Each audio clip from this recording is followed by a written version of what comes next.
আসসালামু আলাইকুম এভরিওয়ান। আজকে রান্না করছি নুডলস, অ্যাকচুয়ালি রামেন নুডলস।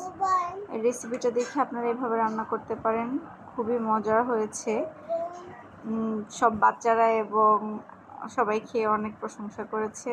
এই জন্য প্রথমে আমি টমেটো, কাঁচামরিচ, পেঁয়াজ এবং একটু চিকেনও দিচ্ছি, এগুলো কাটাকুটি করে নিব। আর মাঝখানে দেখতে থাকুন আমি ডিমটা কিভাবে দেই। এভাবে ডিম দিয়ে নুডলস রান্না করলে সত্যি অনেক মজা লাগে। এখন গরম পানিতে নুডলসটা দিয়ে দিচ্ছি, তারপর বয়ল করে নিব। এই তো এখন দিয়ে দিচ্ছি অয়েল। এটা গরম হওয়ার পরে তার মধ্যে দিয়ে দেবো পেঁয়াজ, টমেটো, কাঁচামরিচ সব দিয়ে ভালো করে একদম নেড়ে নিব। আর সাথে চিকেনগুলো অ্যাড করে দিচ্ছি।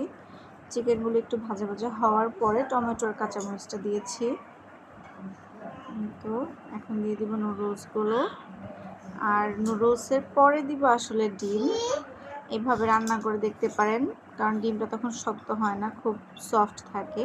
আর মশলা দিয়ে একদম নেড়ে নিব। সর্বশেষে দিয়ে দেব একটু ধনেপাতা।